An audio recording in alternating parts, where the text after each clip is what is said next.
Hello, everybody. Welcome to my review of Paperbacks from Hell by Grady, Hendrix, and Errickson. This video is actually a little bit last minute. As you guys know, I've been trying to do a horror-related video every single day this month, and I realized today I did not have a video. It's almost noon, and all of these have been going up at noon, and usually I've been pre-recording each of these videos at least a day in advance, and then I realized I didn't have one today. And so looking at the shelf, I realized I never actually did a review of Paperbacks from Hell. I've done a review of 5 of the books, I think, at least, that were mentioned in here, but I actually never went through the book itself and talked about it. And Paperbacks from Hell, I mean, man, how did I even stumble upon this book? I think the first time I ever saw Paperbacks from Hell was I was looking at a book on Amazon, and one of them, I think it was When Darkness Loves Us, came up in the also bots or something, or the you might also like section, and I saw Paperbacks from Hell on there. I was like, what does that mean? And then it was like that same week, I was looking for videos on horror books, and I came across this video that I think it's titled like Horror Books Have Lost Their Identity or something. And this guy was talking about these old school kind of covers, and he mentioned Valancourt books and that they were reprinting them, and he talked about this book right here called Paperbacks from Hell, and I was like, oh, that sounds so interesting. And so I looked up this book and I bought it, and that's how I found this book in Valancourt. And this book it's divided into a few sections. It talks about the horror publishing trends, as you can see here. Like, it's divided up into these chapters right here with Hail Satan, Creepy Kids, When Animals Attack, Real Estate Nightmares, Weird Science, Gothic and Romantic, Inhumanoids, Splatterpunk, Serial Killers, and Super Creeps. And there's some other chapters in here, some prologues and stuff. But it's a really cool book. It talks about it talks a little bit about like the bigger books, like as you can see here, Rosemary's Baby, The Exorcist, and the other.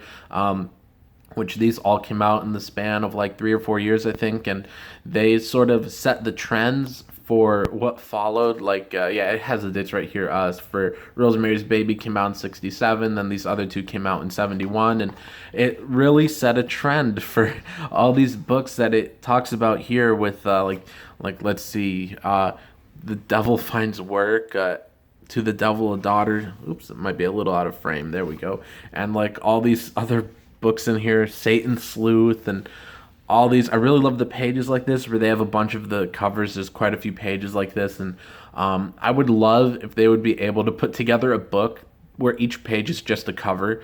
This book is almost a coffee table book, but I would love a coffee table book that's just the covers on each page. But yeah, a lot of these I want to look up. Sometimes I'll look up some of these books and you can't even find them.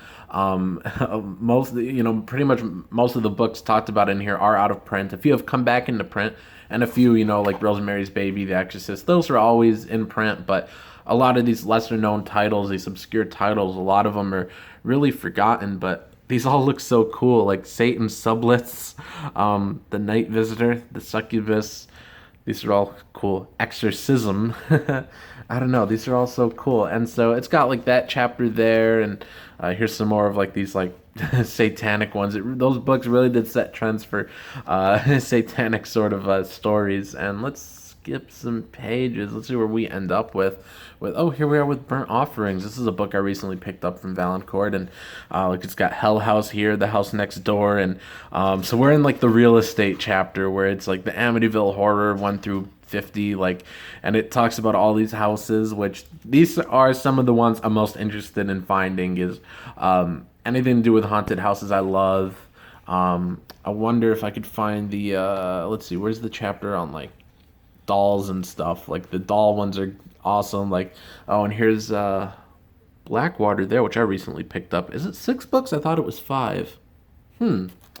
But let's see. Oh, and this is always cool here to see like these pumpkins and those pumpkin covers. I have one book in here that's got a pumpkin cover that I've found on eBay. Oh, and here's When Darkness Loves Us, which this is the cover they reprinted it with. Really love that cover. Let's see. Inhumanoids. Did we go past like the dolls?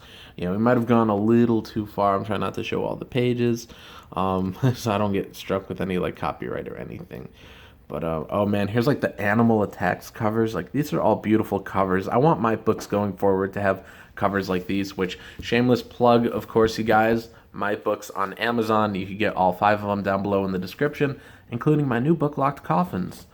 But there we go, enough shilling. Let's see if we could find, like, let's see, oh, here we go, like, these things, like Killer Kids and Killer Dolls and stuff, like, let's see, Keeper of the Children, that looks brutal. I actually read this book, Somebody Come and Play. I didn't review it yet.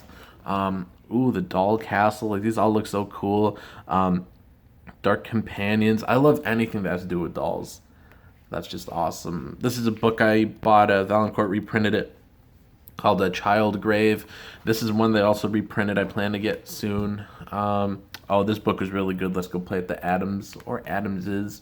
Yeah, there's some sections here on, like, Killer Kids. Like, I don't know, this is also cool, you know. I'm sure a lot of these books might be bad, you know, like, it's not like every single book in here could be a hidden gem, but I just love discovering all this old stuff and stuff that, you know, it's unfortunate that some of it might end up, you know, totally forgotten. And I really like this book. I like that it gives the spotlight to a lot of these forgotten books, a lot of books that people might not know about otherwise. And I've definitely found some awesome books through Paperbacks from Hell and through the reprints that Valancourt's been doing. So Paperbacks from Hell, definitely recommend. It gets 5 out of 5 pumpkins.